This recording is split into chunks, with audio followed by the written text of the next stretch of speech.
नमस्कार, स्वागत है आप सभी का हमारी प्रेरक पॉडकास्ट सीरीज तमसोमा ज्योतिर्गम्य अंधकार से प्रकाश की ओर में। आज हमारे साथ हैं हमारे ही विद्यालय से निकले अखंड शिक्षा ज्योति, मेरे स्कूल से निकले मोती अंशु शर्मा जी, जो भारतीय सेना में बतौर सिपाही भर्ती हुए और हाल ही में लेफ्टिनेंट के पद के लिए चयनित हुए। अंशु शर्मा जी जिला सिरमौर पच्छाद क्षेत्र के कथेर मलोटी गांव के श्री प्रकाश शर्मा जी के सुपुत्र हैं।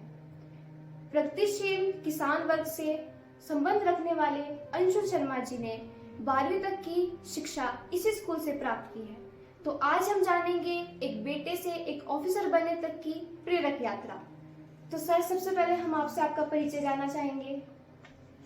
मैं सिपाही अंशु शर्मा 2018 में भारतीय सेना में एनरोल हुआ था। उसके बाद मैंने अपनी ट्रेनिंग टाइम में गोल्फ सीखा और गोल्फ में अनेकों पदक हासिल किए। गोल्फ के साथ साथ मैंने अपने ऑफिसर कमीशंस की तैयारी भी जारी रखी। जब मैंने देखा कि सेना में ऑफिसर्स सेम एज ग्रुप के, तो उन्हें देखकर मेरे मन में ये ख्याल आया कि ये क्यों अफसर है, मैं क्यों अफसर नहीं, कि हमारी एज सेम है। तो वहां से जो मैंने अपनी तैयारी की कमीशन की, वो स्टार्ट हुई और आज मैं ऑफिसर का मैंने कमीशन निकाला और चयनित हुआ हूँ। आप कौन से रेजिमेंट में कार्य करते हैं? मैं पंजाब ग्रुप की 25 पंजाब में चयनित था। तो जैसा कि आपने अभी कहा कि आप आर्मी में गोल्फ खेल का भी हिस्सा रहे हैं। सर, जैसा कि आपने अभी कहा कि आप आर्मी में गोल्फ का भी हिस्सा रहे हैं, तो आपका चयन इसमें किस तरीके से हुआ? देखो, when we are in our training that time, हम लगभग जो 100 के आसपास रिक्रूट्स थे जिन्हें मौका दिया गया गोल्फ सीखने का। हम वॉलंटियर थे गोल्फ सीखने के लिए। सो एक इस तरह का ऑर्डर था कि जो सबसे अच्छा गोल्फ खेलेगा उसकी गोल्फ में सिलेक्शन होगी। सो हम लगभग 100 लड़कों को गोल्फ सिखाया गया एक कोच के द्वारा, और धीरे धीरे एलिमिनेशन होती गई और सिलेक्शन होती गई। सो लास्ट में मैं अकेला बचा था 3-4 महीने की ट्रेनिंग के बाद, जिसका गोल्फ में सिलेक्शन हुई और आगे मौका मिला। सर, आप थोड़ा और बताएंगे कि गोल्फ में किस तरीके की गेम होती है? एक गोल्फ एक ऐसी गेम है जिसमें एक स्टिक होती है और होल, और आपको जो होल है वो कुछ डिस्टेंस पे, लगभग 100 मीटर 200 मीटर लगभग 600 मीटर तक ये होल हो सकता है। सो डिस्टेंस के हिसाब से कम शॉट्स में आपको होल में बॉल डालनी होती है। तो ये ऐसी गेम है, इसमें ज्यादातर हमारा माइंड काम होना चाहिए और फ्लेक्सिबल बॉडी होनी चाहिए। इसको किसी भी एज ग्रुप के लोग खेल सकते हैं और फिजिकल फिट रहने के लिए बहुत अच्छी गेम है। सर, जैसा कि हम सभी जानते हैं कि आप इसी विद्यालय का हिस्सा रहे हैं, तो इस विद्यालय से जुड़ी कोई ऐसी यादगार बात है कि जो जिसको आप अभी भी सोचे तो अभी भी आप मुस्कुरा जाएं? वैसे तो ऐसी बहुत सारी यादें हैं। जब मैं इसी स्कूल में था तो मुझे शुरू में स्टेज फोबिया हुआ करता था। I scare to go to stage. And एक बार जब मैं +1 में था तो हमारे हाउस लीडर ने मेरी टॉपिक की टर्न लगा दी, तो मुझे था स्टेज फोबिया। तो मैं स्कूल की प्रेयर मिस कर दी, मैं प्रेयर में ही नहीं आया। सो वो चीज, और बाद में जब मुझे केमिस्ट्री के टीचर ने बुलाया था, राजेश पंडित सर उस टाइम में केमिस्ट्री के टीचर थे, वो हमारे हाउस लीडर के हाउस के जो टीचर थे, मतलब मेन। तो उन्होंने मुझे बुलाया कि तू क्यों नहीं आया। So I scared in front of him, so and I started crying कि मुझे डर लगता है, इसलिए नहीं है। तो वो बात आज याद करके मुझे बहुत हंसी आती है, क्योंकि मैंने उस पर फिर काम किया और ओवरकम किया उस चीज को। हर किसी की सक्सेस में उसकी फैमिली का जो सपोर्ट होता है वो बहुत मायने रखता है। तो वैसे आपकी सक्सेस में आपकी फैमिली का क्या सपोर्ट रहा? Definitely my parents always available for me. Even मेरा जैसे गांव कथेर मलोटी है, तो मेरे पिताजी की पोस्टिंग उस टाइम पे दाड़ू देवरिया में थी, जो कि हमारे नारक से होके निकलता है। तो ये उनका एफर्ट है जो कि डेली मुझे अपने साथ स्कूल लेके आया करते थे। और फिर यहाँ से आगे अपने स्कूल जाया करते थे। तो जो पिताजी हैं वो नारक डिवीजन के ही अंडर दारू देवरिया में थे। तो अगर मैं कुछ भी गलत करूं तो वो एकदम से रिपोर्ट पिताजी को पहुंच जाती थी। तो फिर इस चीज का डर जो जिंदगी में रहा, तो हमने कभी गलत काम नहीं किए और यही कारण था कि मैं बहुत सी गलत बुराइयों से दूर रहा और आगे मुझे फिर सक्सेस भी उसी वजह से मिली, क्योंकि अच्छी संगति मिली लोगों की। आपका कोई ऐसा मंत्र जिसने आपको हर मतलब मुश्किल से बचाया हो? ये मंत्र मैं हमेशा सभी को बोलता हूँ कि do good for others, good will come back to you in any form. यही मंत्र है कि try to become a good person, and जिसमें आप हर फील्ड में अच्छे बेहतर बनते जाते हो और सक्सेस होते हो। आप अपनी इस विशेष उपलब्धि का श्रेय किसे देना चाहेंगे? खुद को छोड़कर मैं इस सक्सेस का श्रेय सबको देना चाहता हूँ, क्योंकि इसमें सभी का साथ है और मैं जस्ट मानती हूँ कि मुझे भगवान ने चुना इस सक्सेस को पाने के लिए। इस टेस्ट को क्रैक करने में आपको किन किन चुनौतियों का सामना करना पड़ा? देखो, हर्डल्स तो बहुत होते हैं। जैसे मैंने आपको बताया कि when I was pass out from this school, I have got only 56% marks, and जब कॉम्पिटिटिव एग्जाम्स की तैयारी करनी पड़ी तो मुझे काफ़ी ट्रेनिंग के साथ साथ अपनी गेम के साथ साथ पढ़ाई करनी पड़ती थी। तो उसमें मैंने लगभग 8-9 घंटे पढ़ाई की। तो वो चलो एक अलग चैप्टर है कि हाँ वो जरूरी था। तो यही एक हार्ड वर्क था कि काफ़ी चीज़ों को सेक्रीफाइस करना पड़ता है जब कुछ पाना पड़ता है। I am very happy that कि मैंने ये सब किया। जैसा कि हम सभी जानते हैं कि आर्मी में शारीरिक फिटनेस एक बहुत इंपॉर्टेंट रोल प्ले करती है, तो आपकी तैयारी में शारीरिक फिटनेस किस तरीके से अहम रही? देखो, when I was in school in my +1 and +2, सो उस टाइम से ही हम बॉक्सिंग खेलते थे। तो जो बॉक्सिंग के दिन है वो मुझे आज भी बहुत याद आता है, क्योंकि हमने बहुत फिजिकल फिटनेस को उस टाइम पे किया। अपना जो हम तैयारी किया करते थे उसी की वजह से मैं मानता हूँ कि मैं आर्मी में सिलेक्ट हुआ। और फिर आर्मी का जो सफ़र था वो फिजिकल फिटनेस पे ही डिपेंड करता है। आर्मी तो फिट कर ही देती है आदमी को। आपकी कोई ऐसी रुचियाँ, कोई ऐसे शौक जो आप हमारे साथ शेयर करना चाहते हैं? मुझे खेलने का बहुत शौक है और मैं आज के युवाओं को भी यही कहना चाहता हूँ कि वीडियो गेम से और नशे से दूर रहें और स्पोर्ट्स की तरफ अपना रुझान बढ़ाएं। यही आपकी फिजिकल फिटनेस को अच्छा रखेगा, आपका माइंड शार्प रखेगा, आपकी फिजिक्स अच्छा रखेगा और लाइफ में यही काम आता है। आज के जो युवा हैं उनमें आपको सबसे बड़ी ताकत और सबसे कमजोर क्या लगता है? हमारे युवा बहुत टैलेंटेड हैं और अगर हम अपने नियर बाय में देखें तो बहुत इंटेलिजेंट लोग हैं, और but just because they are not get a good awareness, good guideline उनको नहीं मिल पाती, उसी वजह से वो पीछे रह जाते हैं। जैसे कि मैंने अभी बताया कि जब मैं +2 से पास आउट हुआ था और जब आर्मी में एनरोल हुआ था तो मुझे ये पता नहीं था कि एयरफोर्स एंट्री, नेवी एंट्री भी होती है, क्योंकि हमारी सराउंडिंग में सारे आर्मी में ही जाते हैं। तो हम भी यही करते हैं कि देखा देखी में बस उधर ही चल रहे हैं, भेड़ चाल में। अगर कोई विद्यार्थी आर्मी में या उसमें जाना चाहे तो आप उसके लिए क्या बोलेंगे? अगर कोई विद्यार्थी आर्मी में जाना चाहे तो आप उसके लिए क्या बोलेंगे सर? मैसेज देंगे। क्या गाइडलाइंस दोगे? सर, आपकी क्या गाइडलाइंस है अगर कोई विद्यार्थी आर्मी में जाना चाहता है? अगर कोई डेडिकेटेड है आर्मी में जाने के लिए तो उसको शुरू से ही अपना फिजिकल फिटनेस पे ध्यान देना चाहिए, स्पोर्ट्स में ज़्यादा से ज़्यादा एनरोल होना चाहिए और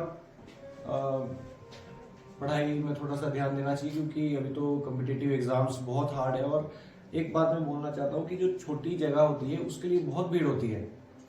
जो अपर लेवल की जो जितनी भी पोस्ट होती है उनमें वैकेंसियां भी बहुत होती है और कंपटीशन भी बहुत लेस होता है। जस्ट वो आपका वेट करती है आपके हार्ड वर्क का और डेडिकेशन का। जो हिमाचल है उसको वीर भूमि के नाम से भी जाना जाता है, तो आप किस वीर से प्रोत्साहित हुए या कोई आपका आइडल हो?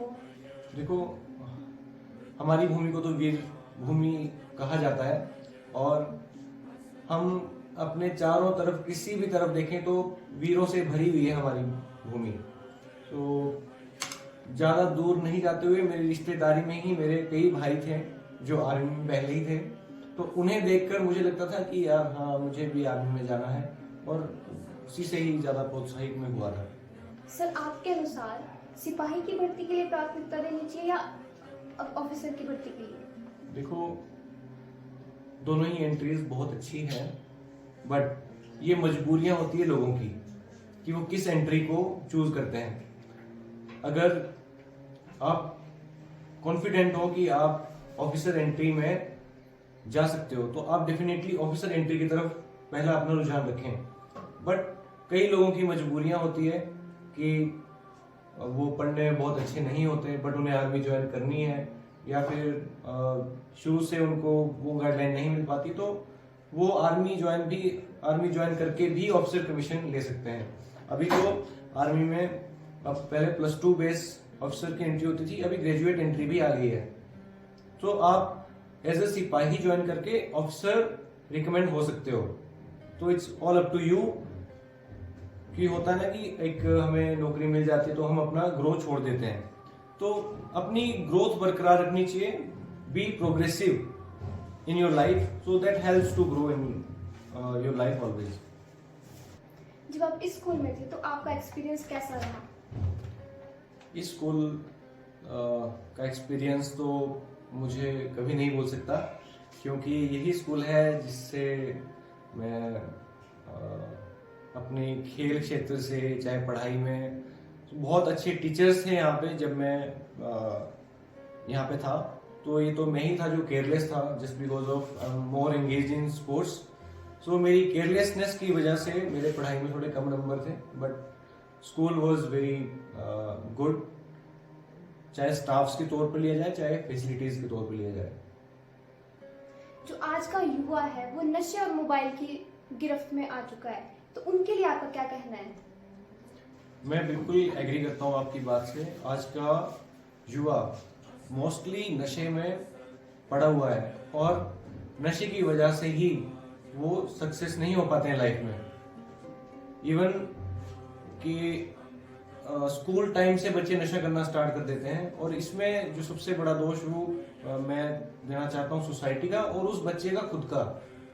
क्योंकि अगर मैं अपनी आपको बात बताऊं तो मेरा फ्रेंड सर्कल भी लगभग 50% से ऊपर मेरे फ्रेंड्स जो नशा करते थे, बट मैंने कभी इस चीज को हाथ नहीं लगाया।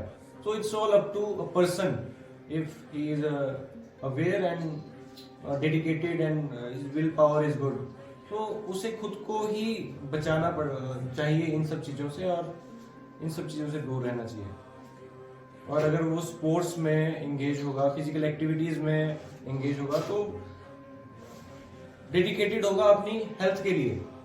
तो अगर इन सब स्पोर्ट्स को, फिजिकल फिटनेस को ज्यादा अवेयर किया जाए बच्चों के अंदर, तो डेफिनेटली मुझे लगता है कि इन सब चीजों से उन्हें दूर रखा जा सकता है। आपकी कोई बचपन की ऐसी शरारत जो अगर आप अभी भी याद करें तो आप अभी भी मुस्कुराना शुरू कर दें? नशे के किसी भी उसमें? मुझे तो ऐसी कोई घटना याद नहीं, but definitely if you ask to my parents they will tell you. नए भारत में भारतीय सेना में महिलाओं की भागीदारी पे आपके क्या विचार हैं? Definitely, it's a very good step taken by Army, and if I tell you that Army promotes gender neutrality, Army not promotes gender equality. If you prove that you are right person to serve for nation, Army will definitely select you. And बहुत सी लड़कियों ने ये prove किया है कि वो army में army में सेवा देने के लिए बिल्कुल सही हैं। So recently we have seen that in Operation Sindoor there are ladies and there are lady pilots. Army में बहुत सारी अभी छोटे पद पर भी लड़कियों का चयन होने लगा, तो it's a very good step taken by government and army, and definitely girls को भी इसमें बढ़कर भागीदारी लेनी चाहिए। आर्मी से रिलेटेड कोई ऐसी मूवी है जो आपको बहुत पसंद है? लक्ष्य one of my favourite movie, जिसे मैं मोस्टली देखा करता था अपने तैयारी करते समय भी। और वो जो एक गाना है लक्ष्य का, क्या आप गा के सुना सकते हैं?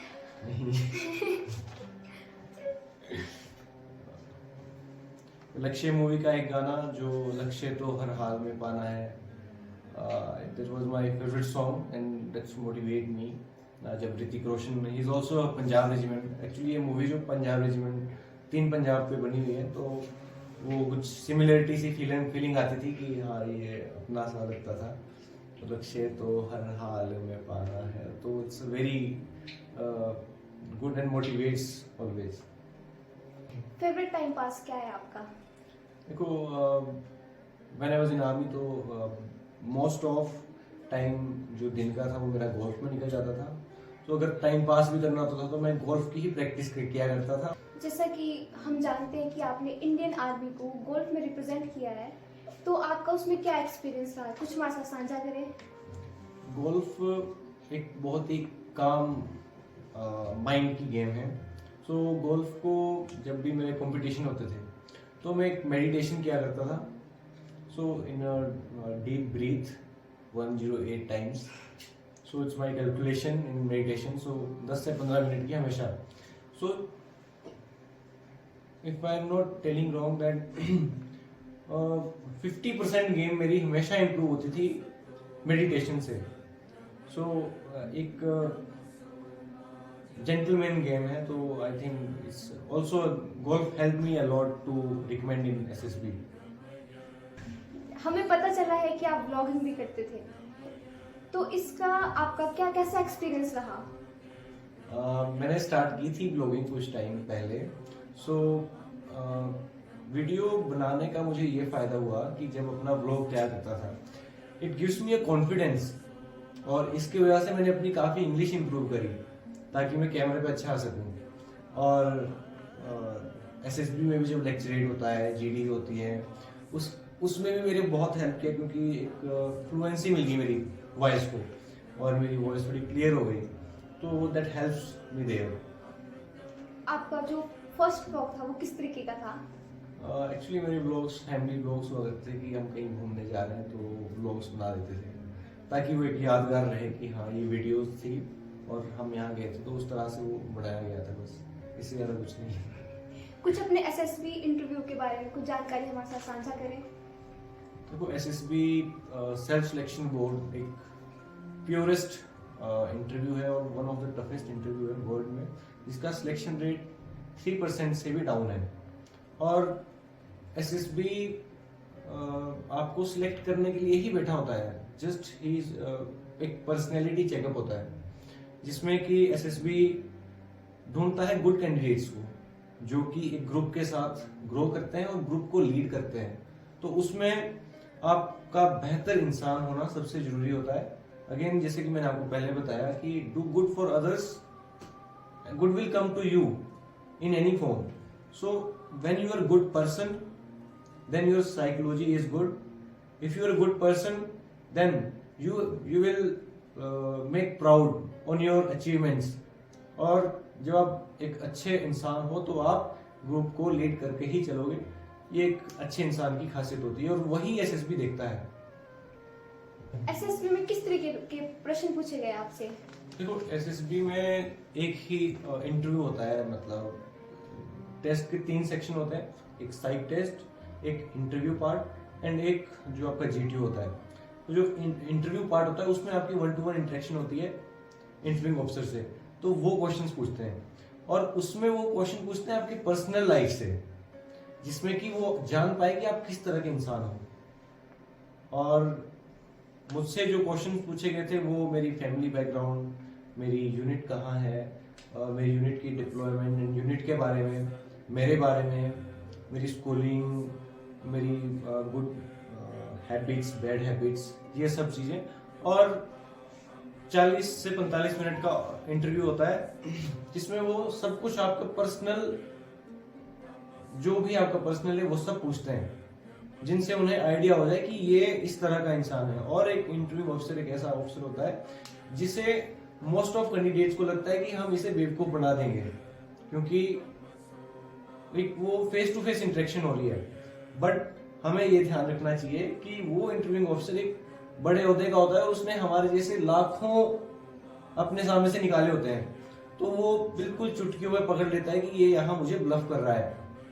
तो जब भी इंटरव्यू दे तो बिल्कुल ये समझ के जाए कि जो बोलूंगा सच बोलूंगा, सच के सिवा कुछ नहीं बोलूंगा, अगर सच नहीं है तो बोलूंगा ही नहीं, ऐसी एक अप्रोच होनी चाहिए। और इंटरव्यू में मुझसे जब पूछा गया था, कुछ भी पूछा गया, तो मैं यही सोच के गया था कि इंटरव्यूइंग ऑफिसर मुझे लाइफ में एक बार मिलेगा, और जो भी ये पूछेगा मैं इसको सच सच बताऊंगा, मैं कोई ब्लफ नहीं खेलूंगा। तो वही उसी ने मेरा हेल्प किया, बहुत हेल्प किया। और मुझे जब मैं इंटरव्यू देके बाहर आया था तो मुझे ये लगा था कि मुझे इंटरव्यू ऑफिसर से बहुत अच्छे मार्क्स मिले हैं जब मैं वहां से बाहर आया था। डिसिप्लिन ने आपकी सक्सेस में क्या रोल प्ले किया? डिसिप्लिन ने ही मेरी सक्सेस में हर एक प्ले किया है रोल। डिसिप्लिन ने ही मेरी लाइफ में जो सबसे बड़ा रोल प्ले किया है। जब तक मैं आर्मी में नहीं था मेरे पास कुछ नहीं था, मेरे पास ना डायरेक्शंस थी ना मेरा गोल था। बट जब मैं आर्मी में गया तो army is all about discipline. जब मैं उस डिसिप्लिन में टाइम टेबल में गया तो नई से नई मैंने उपलब्धियां हासिल की, मैंने गोल्फ में बहुत सारे पदक जीते। और जब मुझे मौका मिला कमीशन के थ्रू ऑफिसर बनने का, तो डिसिप्लिन ने ही मुझे सेना में ऑफिसर बनाया। और कुछ आर्मी की लाइफ? आर्मी की लाइफ बिल्कुल चिल नहीं है। अगर हम सोचें कि आर्मी की लाइफ मजे करेंगे, it's all about your hard work and if you are dedicated कि आपको सर्व करना है नेशन को, तो definitely you can join army. But if you think that you are joining army for chill, so you are very wrong. आपको army join करनी है तो देश सेवा तो करनी पड़ेगी। जो आर्मी की लाइफ है क्या वो मतलब जैसे फिल्म में दिखाया जाता है उससे अलग है कि कुछ वैसे ही है? नहीं, फिल्मों में तो बहुत मिर्च मसाला लगा के दिखाया जाता है। But if you see that border film, पुरानी फिल्म में आप देखोगे तो हाँ उस जैसी सिमिलर है थोड़ी बहुत। जैसा कि आपने बताया कि आपको मेडिटेशन से काफी फायदे हुए हैं, तो आप उसके युवाओं को क्या संदेश देना चाहेंगे? मेडिटेशन सभी लोग करते हैं और सबकी अलग अलग होती है तरीका। तो मेरा तरीका मेडिटेशन करने का ये था कि 108 times I took breath from nose and release from mouth, and then 108 time from mouth and then release from my nose, and 108 time inhale from nose and नाक से छोड़ना। तो ये मेरा तरीका था and it was really really very very refreshing and हिला के रख देता है ये तरीका। मान लो अगर आप गोल्फ में भी नहीं जाते और अगर आप इंडियन आर्मी में भी नहीं होते, तो आप क्या कर रहे होते इस time? Definitely I believe that कि कुछ समाज सेवा में ही कुछ कर रहा होता और कुछ बेहतर कर रहा होता। स्कूल के विद्यार्थियों के लिए और हमारे श्रोताओं के लिए आपका कुछ संदेश? स्कूल के विद्यार्थियों और हमारे श्रोताओं के लिए आपका कोई संदेश? विद्यार्थियों के लिए स्पेशली मेरा यही संदेश है कि नशे से दूर रहें। जो आपको गैजेट्स प्रोवाइड किए गए हैं आपके पेरेंट्स के द्वारा, आपके स्कूल के द्वारा, उनका सही यूटिलाइज करके अपनी लाइफ में ग्रो करें और अपने फिजिकल फिटनेस पर ध्यान दें, क्योंकि यही फिजिकल फिटनेस है जो आपके साथ रहती है आपके मरते दम तक। थैंक यू सर, आप हमारे विद्यालय पीएम श्री पंडित दुर्गादत्त राजकीय वरिष्ठ माध्यमिक विद्यालय नारंग में पधारे और आप अपना कीमती समय लेकर आपने बच्चों से वार्तालाप किया तथा आपने हमारे स्कूल की नई पहल पॉडकास्ट सीरीज के आप मुख्य अतिथि बने तथा आपने हमारे साथ प्रेरणादायक जो जानकारी हमें प्रदान की है, उसके लिए हमारा पूरा विद्यालय परिवार आपका आभारी है और आपके उज्जवल भविष्य की कामना करता है। धन्यवाद। जय हिंद, जय भारत।